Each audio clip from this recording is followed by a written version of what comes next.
반갑습니다. 저는 오늘 AI 로봇 일 잘하나 로봇과 인공지능에 관해서 설명드리고자 합니다. 현재 저는 한국 시니어 과학기술인협회에 있는 조석팔이라고 합니다. 그래서 이제 내용을 중심으로 설명을 드리겠습니다.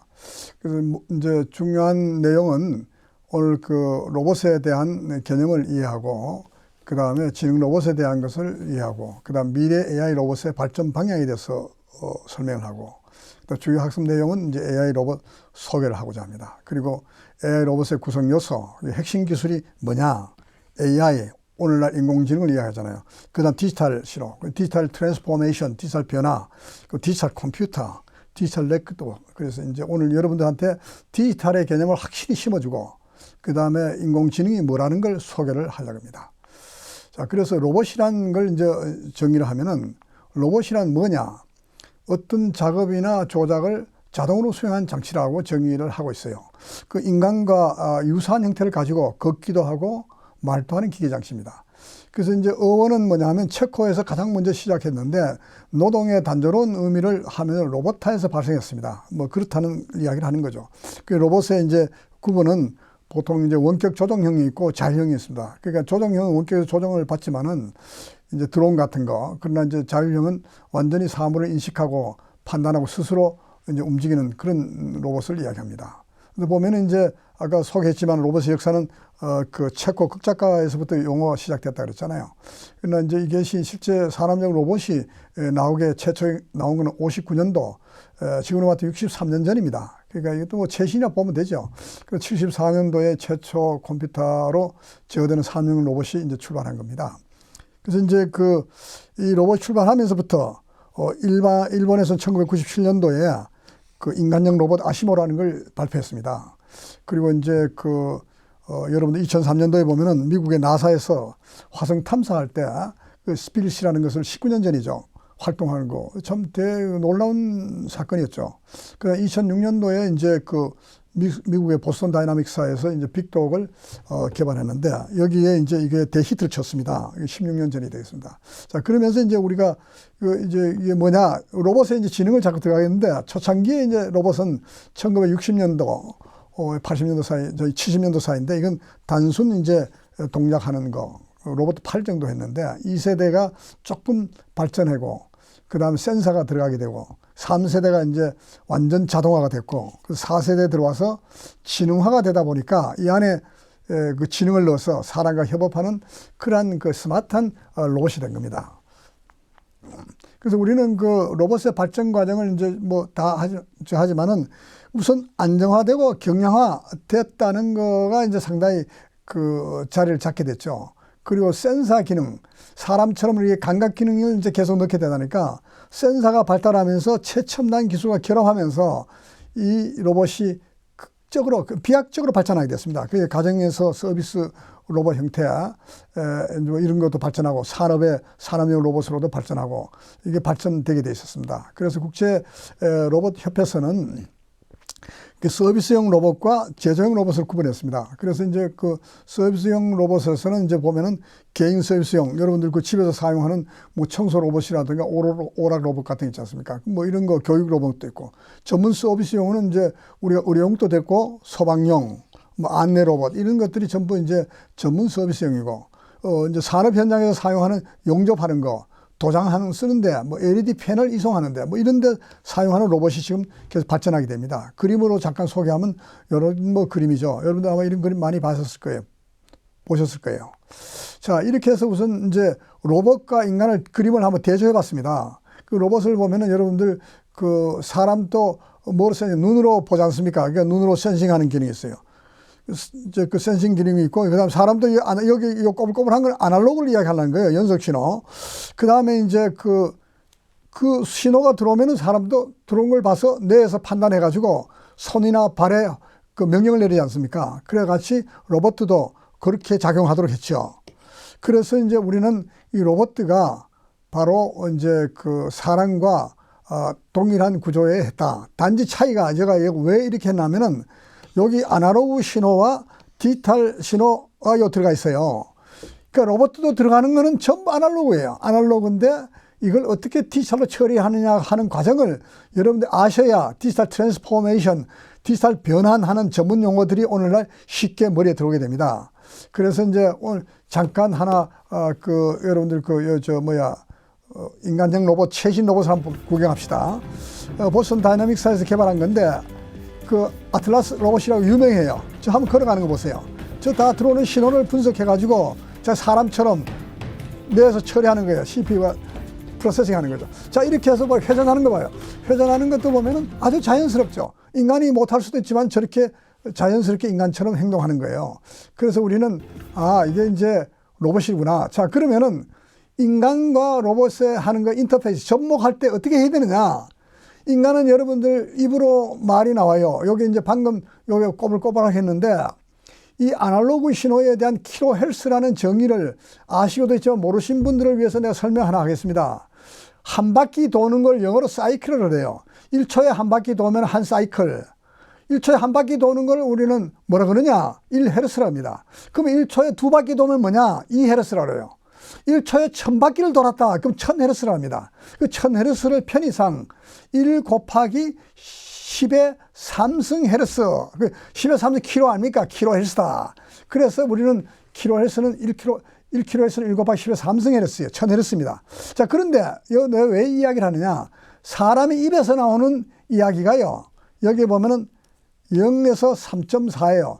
즉 3400번 진동합니다. 그 3400번 도는 거예요. 그러니까 인간은 3500번 돌지 않아요. 어떤 사람도 여기를 넘어가지 못합니다. 딱 묶여 있어요.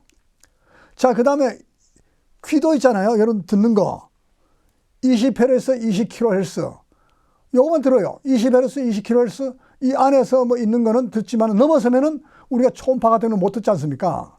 자, 이렇게 해서 우리가 2만 번 진동하는 건 들을 수 있습니다. 이렇게 해서 인간은 이렇게 제한이 되어 있습니다. 근데 이게 아날로그로 들어와요. 그 다음에 눈으로 뭐냐? 바로 가시광선을 우리가 보잖아요. 가시광선도 진동수에 보면 10의 14승 헤르츠예요. 10의 15승 엄청난 진동수가 빠르죠. 여기에 보면 빨강, 노랑, 파랑들이 다 들어가 있습니다. 자, 이런 신호를 눈으로 분석하는 거예요. 자, 이와 같이 내가 이야기를 왜 하느냐? 로봇도 이런 신호를 센서로 통해서 받아서 디지털 처리해서 해석을 하는 거예요. 자, 그러면은 우리가 아날로그 디지털에 대한 간단한 설명을 우리가 한번 해석할 필요가 있어요. 아날로그는 이렇게 연속으로 이동합니다. 그러니까 왜 연속이냐? 디지털 X축으로 하나 딱 잘라서 Y를 딱 잘라보면은 여기 보면 위에 거는 아날로그인데 아날로그가 뭐라 그랬다고요? 연속 신호. 영어로 continuous. 그럼 이거는 뭐냐? 요 지점이 1인지 0.99인지 0.98인지 분간이 안 돼요. 근데 여기는 뭐예요? 0과 1이 딱 불연속이에요. 그러니까 0과 1의 반복으로 만들어 놨어요. 그래서 모든 신호는 아날로그인데 0과 1로 변화만 해주면은 컴퓨터가 처리할 수 있어요. 그래서 우리가 처리하는 과정을 잠깐 볼까요? 표본화. 여기 아날로그가 이렇게 나왔다 그래, 신호가. 그럼 이거를 뭐 일정한 주기로 이렇게 잘라요. 잘라봤더니 높이가 2, 7, 2, 3 이렇게 나왔습니다. 이거는 뭐예요? 여러분들 십진수 잘 모르죠? 십진수는 사람은 잘 알아요. 컴퓨터는 몰라요. 이걸 컴퓨터 알게 하려면 어떻게 하느냐? 디지털로 변환을 시켜야 돼요. 그 2는 뭐냐? 우리가 이진수가 뭐 바이너리 이진수 바꾸면 어떻게 해? 1, 0죠. 그 다음에 7을 바꾸면 어떻게 해? 1, 1, 1 아닙니까? 이런 식으로 전부 이진수로 전부 바꿉니다. 바꾸면은 뭐요? 이걸 디지털화가 됐어요. 그래서 여기에 흘러가는 데이터를 여러 개 바꿨더니 뭐요? 비트가 쫙 물결처럼 흘러가지 않습니까? 여기 우리는 디지털화 됐으니까 디지타이제이션. 그 요거는 양자화 됐으니까 퀀타이제이션. 표본화하는 거 영어로 샘플링이라고 합니다. 자, 요걸 왜 설명하느냐? 이게 중요해요. 요 시간을 많이 흘러야 되는데 음성은 있잖아요. 1초에 64,000 비트를 생산해야 자기 음성을 들을 수 있어요. 자, 그래서 이것만 음성에 두고 이제 다음으로 넘어가겠습니다. 자, 그래서 음성을 여러분들 보면 나오면은 이것이 계속 디지털 해가지고 컴퓨터에 들어갑니다. 컴퓨터 내로 들어가는 거죠. 그 다음 이거를 다시 사람이 듣게 하려면 역으로 아날로그로 변환해 줍니다. 요 기능이에요. 그 영상, 텍스트, 소리, 영상, 그림 있잖아요. 옛날에는 컴퓨터 하기 전에 오디오 시스템 달랐지 않습니까? 그 다음에 그래픽 시스템 다 달랐어요. 그래서 그때는 미디어가 다 달랐습니다. 근데 요새는 컴퓨터 하나로 다 처리하는 게 바로 이것 때문에 가능하다는 거죠. 자, 우리는 그래서 여기서 기초 개념이 안 된 분들이 많아요. 이 비트라는 게 뭐냐? 0, 1의 단위를 나타내기 위해서 비트라는 용어를 썼어요. 비트라는 게 뭐냐? 이진수가 영어로 여러분들 바이너리예요. 그래서 숫자로 하면 디지트입니다. 그 이진수의 BI를 따고 디지트의 T를 따면은 비트 아닙니까? 그러니까 이진수를 나타내는 최소 단위를 우리는 비트라고 해요. 그 1비트는 뭐냐? 0과 1을 나타내 두 가지 나타냅니다. 그 다음에 그 여기 2비트는 뭐냐? 2에 2 있으니까 네 가지를 나타내잖아요. 그러면 1비트가 8개 모이면 1바이트라고 그래요. 1바이트는 몇 가지를 나타내느냐? 2에 8승이니까 256가지를 나타낼 수 있습니다. 근데 만약에 16비트는 뭐냐? 65,536개까지를 표현할 수 있어요. 자, 이렇게 해서 우리는 디지와 바이트를 이제 이해했는데, 여기에 간단하게 설명하면은 시간을 많이 흐르면 안 되니까 A라는 글자를 영상으로 처리했을 때와 정형 데이터로 처리했을 때를 내가 표현하는데, 이건 왜 그러냐? 빅데이터의 비정형 데이터를 설명하려고 이렇게 하는 거예요. A를 우리가 스캔해서 가로로 잘라보고 세로로 이렇게 잘라보면은 제가 6개만 계산하기 쉽게 해놨어요. 6. 그 다음에 가로는 8. 그거는 이게 뭐야? 이미지로 처리하면 흰 것도 데이터, 검은 것도 데이터예요. 그럼 0은 우리 편의상 0이라고 하고 흰 거는 검정은 1이라고 합시다. 그렇게 표현하면 이 데이터가 몇 개예요? 48비트예요. 그런데 이거를 정형화된 코드로 표현하면 뭐냐? A는 뭐냐? 7비트예요. 엄청나죠? 그런데 이게 아까 위에로 해상도를 높이면 어떻게 해요? 조밀하게 하면은 데이터가 킬로바이트, 메가바이트로 쫙 나갈 수 있어요. 그래서 이 비트가 스트림 흐르듯이, 물결 흐르듯이 흐르기 때문에 빗스트림 이렇게 표현할 수 있어요. 자, 우리가 이제는 정형 데이터와 빅데이터 이해를 했습니다. 그래서 이미지, 영상, 동영상, 소리, 이거 전부 다 뭐예요? 비정형 데이터입니다. 그래서 빅데이터가 처리하는 건 있잖아요. 데이터가 다양합니다. 왜? 모바일이 데이터 있죠. 비디오 데이터 있죠. 그래서 다양하다는 말이에요. 그 데이터 규모가 있잖아요. 뭐요? 전에는 우리가 메가바이트, 기가바이트. 메가바이트는 뭡니까? 그 10억 개 비트예요. 10억 개 비트, 100만 개 비트를 이야기합니다. 근데 이제 기가비트는 1억 개 비트를 이야기, 1억 개 비트. 그 다음에 여기에 보면 이제 테라바이트. 이거 테라비트라고 하면 이제 비트 순 이야기고, 바이트는 8개 곱하면 돼요. 그 테라바이트는 뭐냐? 1 곱하기 10에 12는 조단위잖아요. 그 데이터량이 조단위로 쫙 나가니까 데이터 볼륨이 크죠? 그 다음에 데이터 속도가 어떻게 돼요? 아까 영상 데이터 막 흘러가는 속도 샘플링을 자주 하면 속도가 무지 빨라지죠? 그래서 우리는 빅데이터가 3가지 요소가 있어요. 데이터의 벨로시티, 속도, 데이터의 볼륨 크기, 데이터의 변화성, 비디오, 영상, 사진 이런 있으니까 이게 뭐예요? 3V라고 하지 않습니까? 3V라는 거. 그 여러분들 이제 빅데이터 이해했습니다. 자, 이제는 이제 빅데이터 이해했으니까 넘어가면 되는 거예요. 이제 정형 데이터 다 됐으니까. 그래서 컴퓨터를 그래도 잠깐 한 2분 더 설명을 해야 되겠습니다. 시스템 컴퓨터에는 우리가 알다시피 하드웨어, 우리 사람의 내 하드웨어, 내가 이제 하드웨어인데 CPU, 메모리 많이 듣던 이야기입니다. 이걸 동작시키는 거는 소프트웨어인데 이게 시스템 소프트웨어라고 해요. 우리 여러분 시스템 소프트웨어는 여기 핵심 OS 같은 거 알죠? OS, 윈도우, 유닉스 같은 거 있잖아요. 이게 바로 이제 그 하드웨어를 동작시키고 여러분 쓰는 응용 소프트웨어, 애플리케이션 소프트웨어 영어로 앱이라고 그래요. 이걸 이제 접목시켜 주는 겁니다. 그래서 우리가 보면은 응용 소프트웨어라는 용어를 많이 쓰잖아요. 그래서 여러분 오늘 핵심은 이제 응용 소프트웨어, 시스템 소프트웨어 이게 왜 했느냐? 응용 소프트웨어로 짠 프로그램이나 시스템 소프트웨어 짠 프로그램이 동작을 하려면요 번역을 해야 돼요. 요거 번역기. 여러분들 컴파일러라는 말을 전문가가 아니면 잘 몰라요. 번역기는 있는데 전부 다 1제로로 번역해 주는 겁니다. 이 번역기를 통과하면 이 CPU가 동작을 해요. 그래서 또 앱을 여러분 많이 쓰잖아요. 여러분들 사서 쓰는 거예요. 워드 프로세서, PPT, 파워포인트, 캐드 이거 다 쓰잖아요. 이걸 우리 앱이라고 그래요. 앱을 또 개발해만 올리면 동작하는 거예요. 자, 그런데 저는 오늘 핵심이 앱이 로봇에 대한 앱하고 로봇을 동작시키는 OS, 편의상 이름이 다르니까 그걸 다르게 표현하려고 합니다. 여기 보면 이제 참고로 요걸 설명하고 가야 되겠네요. 이 앱 중에서 여러 소프트웨어 요새 보면 인공지능에 파이썬을 써서 소프트웨어를 했다. 딥러닝이다, 머신러닝이다 이야기 하잖아요. 그 딥러닝, 머신러닝을 뭐로 쓰느냐? 파이썬을 써서 썼어요. 파이썬은 영어로 돼 있어. 내가 예를 하나 또 써요, 여기요. 영어로 두면 A는 100을 넣고 B에 50을 넣고 곱하기 A 곱하기 B 하면 뭐예요? 5000이지 않습니까? 5000이면 이게 뭐예요? 컴퓨터 알아들어요? 못 알아들어요? 그걸 이해하려면 번역기를 거치면 이렇게 나오는 거예요. 디지털로. 그럼 컴퓨터 즉시 계산해서 출력을 내는 거죠. 자, 이렇게 해서 로봇도 그렇게 한다는 거죠. 로봇의 OS가 이게 바로 요새 오픈 소스로 나오는데 그 로봇 OS가 나와요. 요게인데 이것도 하드웨어와 소프트웨어에 분리를 해서 하드웨어가 변하더라도 어디든 접목할 수 있도록 이렇게 하기 위해서 만든 거예요. 자, 이래서 우리는 로봇 OS, 로봇 앱이 바로 뭐냐? 여러분들이 쓰는 그 로봇에 한번 이게 뭐 미국에 있는 S대학에서 개발한 건데 한번 로봇 볼까요? 이게 바로 뭐예요? 들어오는 신호를 아날로그를 디지털 안에 센서가 번역하는 거예요. 번역해서 이제 동작을 해서 저걸 인식하잖아요. 패턴을. 그 다음 또 그걸 워킹하잖아요. 자, 이런 것들이 뭐냐 하면은 바로 로봇 앱이 이 로봇 독을 개발한 거예요. 자, 이렇게 해서 우리는 로봇하고 사람의 구조가 같은 구조로 계속 가는 거예요. 그래서 앞으로 로봇가 발달하면은 사람을 능가할 수 있다는 용어가 나오게 되어 있습니다.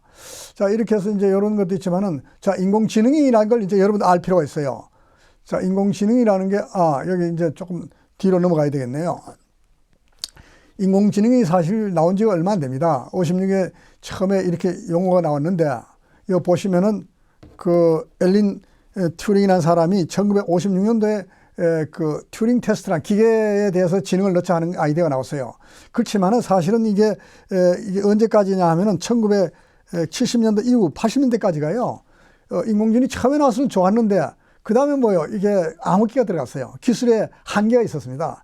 그 기술 한계가 있었는데 이걸 해결한 것이 1990년도 이쯤 해결하니까 이제 2000년도 그러니까 2000년도에 와서는 딥러닝 뭐 이런 것이 나오면서 이세돌 하고에 붙으면서 이런 구글에서 개발한 알파고 이런 것들이 이제 지능이 말이죠. 입증이 된 거예요. 그래서 인공지능이 이거 세상을 변할 수 있겠다. 이거 어떻게 되느냐. 앞으로 사람을 따라잡는 게 아니라 사람을 능가할 수 있겠지 않느냐. 그게 빨리 보는 사람은요. 2029년도 이게 되게 급하게 본 거예요. 사람과 동일하게 될 거다. 이렇게 보고 있어요. 근데 일단 그것도 나중에 소개를 하겠습니다. 이렇게 해서 우리는 이제 잠깐 이제 넘어갔고요. 그래서 인공지능을 우선 알아야 로봇의 지능을 이제 인공으로 넣는 거예요. 사람의 지능을 갖다 넣는 거죠. 그래서 이제 이 지능을 영어로 써야 있습니다만은 이 표현을 조금 이제 쉽게 표현하려고 Artificial Intelligence AI 인간이 가진 그 지적 능력을 이게 이제 기계에다가 심어주는 거예요. 컴퓨터에 심어주는 겁니다. 그래서 이걸 이제 뭐로 이제 표현하느냐? 머신러닝하고 딥러닝이라는 용어를 써요. 그러니까 이거 인간이 이제 식별하는 거를 이제 추론하는 기법 중에 하나예요. 이거 나중에 이제 설명을 좀 드리겠습니다. 그래서 머신러닝 이제 하고 이제 딥러닝도 다 인공지능 내의 범위 안에 들어가는데 여기 보면 딥러닝은 뭐냐? 바로 이 딥러닝 쪽이 좀 깊이 있는 러닝이지만은 사람의 그 뇌 신경 세포를 본따서 만든 거예요. 근데 이걸 해봤더니 정말 사람과 같이 따라가는 거예요, 지금. 그래서 우리가 인공지능이 저렇게 됐구나. 그래서 인공지능 이론을 여기 보면 전에 선형적인 것만 했는데 비선형된다. 여기 나왔죠. 빅데이터 나왔죠. 이 데이터가 있으면은 해석이 잘 된다 이런 거죠. 자, 그렇게 해서 한번 우리가 인공지능이라는 것을 여기 좀 제가 소개하려고 그랬습니다만은 이건 나중에 좀 그냥 넘어가겠습니다. 왜냐하면 그 인공지능의 기술은 우리가 그 학습 기능, 추론 기능, 그 다음에 이제 그 인식 기능. 여러분들 말은 자유스럽게 하잖아요. 패턴 인식 자유스럽게 하죠. 음성 인식도 하지 않습니까? 근데 로봇에 이걸 심어줘야 돼요. 추론하는 것도 로봇가 이제 들어가는 거 어떻게 넣을 거냐. 신경망 회로도 넣어서 어떻게 넣을 거냐. 요 세 가지를 핵심으로 보고 있습니다. 그래서 우리는 그 로봇이 처리하는 신호와 인간이 처리한 신호가 있습니다. 여러분들 요새 그 집에 가서 핸드폰을 펴가지고 구글 어시스턴스를 불러가지고 있잖아요. 오케이 구글 하면요. 오늘 날씨 어때? 그러면 날씨 알려 줍니다. 그렇게까지 많이 발전했습니다. 그래서 이제 그 머신러닝이라는 게 여기 표현을 이렇게 했습니다만은 자, 여기 보면 이제 그 데이터가 들어가면은 이제 그 답이 나오고 저는 프로그램을 짰어요. 근데 머신러닝은 데이터와 답을 넣어주고 이게 스스로 학습을 해서 규칙을 뽑아내는 거예요. 그럼 나중에 어떤 내용이 딱 들어오면 이거는 뭐다 하는 거 규칙에 따라서 막 판정하게 됩니다. 그걸 머신러닝의 차이는 이렇습니다. 이론적으로. 자, 그래서 우리가 머신러닝의 개념은 이제 지도학습, 뭐 비지도학습, 강화학습 이런 것도 있는데 근데 어쨌든 인공지능에 문제와 답을 줘서 제공하는 거 방금 그림으로 표현했잖아요. 그 다음 비지도학습은 답이 아닌 내용을 줘서 학습하게 하는 거고 강화학습은 뭐냐? 맞췄을 때 점수를 보상해 주는 거예요. 이런 기법을 써가지고 했더니 이런 분류를 했는데, 여러분들 여기 자 그림을 보면 여기 지도학습에 개와 닭을 쭉 넣어서 여기 표시를 안 했는데, 개와 닭이다 표시를 했어요. 표시를 하고 지도학습은 뭐냐, 학습을 해봤더니 개와 닭을 이렇게 뽑아낸 거예요. 그런데 비지도학습은 개와 닭이라는 표시를 전혀 안 했어요. 안 하고 그냥 잡아 넣었더니 개다 닭이다 이렇게 뽑아내도록 한 거예요. 그래서 그런 식의 전문을 용어를 썼습니다. 그래서 이제 우리가 이제 신경세포도, 인간의 신경세포가 입력이 들어갔더니 출력이 나왔더라. 이 구조로 있는데, 여기 이제 인공지능의 신경세포를 그림이 좀 딱딱하게 보이는데, 여기 가중치예요. 가중치가 입력 신호입니다. 이 가중치를 0과 1로 썸을 해가지고 처리하는 구조를 했어요. 그래서 잠깐 그림으로 표현했습니다. 자, 우리가 이제 딥러닝은 이제 아까 사람의 뇌를 이제 뇌신경을 갖다가 이제 만들었다 하잖아요. 그 뇌신경의 층수가요, 이게 이제 2개만 표시했는데, 여기 입력층하고 출력층을 했고, 그 안에 보이지 않는 걸 우리는 히든, 그러니까 은익층이라 그래요. 이 층수가 많으면 많을수록 데이터를 정밀하게 분석할 수 있고 정답을 낼 수 있다 하는 이런 게 특징이에요. 그래서 우리는 참고상 이게 인공지능에 이런 은익층이 있고 그다음 출력 인풋층이 있다 하는 걸 이해하시면 되겠습니다.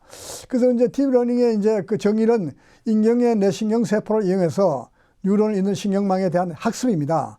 그래서 이제 뇌의 구조를 이제 저거 하는 거예요. 여러분들 여기 보면요, 물체의 특징점을 파악하는 학습. 여러분들 하나 예를 들겠습니다. 사람이 있잖아요. 여러분들 그 친구를 처음 보는 사람을 봤을 때, 또 보고 그 다음 봤을 때 그 사람의 눈과 코와 입과 전면을 보면 특징점이 아주 많아요. 그 뒷면을 보고 여러분들 분석하려면 잘 안 되죠. 뒷면을 보면 저 사람이 누군가 하는 걸 판단하기 힘들어요. 그러니까 이게 그것처럼 사람도 특징점을 봐서 분석하는 거예요. 그래서 봤을 때 특징점이 많기 때문에 눈, 코, 입의 특징점을 도출해가지고 분석하니까 고양이를 요사이 인식을 한다 이게죠. 이게 이제 딥러닝에 아주 좋은 거예요. 여기 이제 아까 딥러닝하고 머신러닝이 다 인공지능인데 차이점을 약간 이야기를 하겠습니다. 그 훈련 데이터에 이제 입력 신호가 개와 고양이라는 이제 일단은 입력 신호를 넣는 거예요. 주고 그 다음에 특징점을 여기 추출해서 개와 고양이를 분리해내는데, 딥러닝은 훈련 세트가 뭐냐, 개와 규칙을 제공하지 않아요. 규칙 제공하지, 그냥 개와 고양이 잡아놓고 내가 여기에 신경세포에서 분석해서 개와 고양이를 도출하는 기법입니다. 그래서 이거는 상당히 인간을 닮아가는 구조다 이죠. 그래서 여러분들은 앞으로 이제 계속 이게 나올 거예요.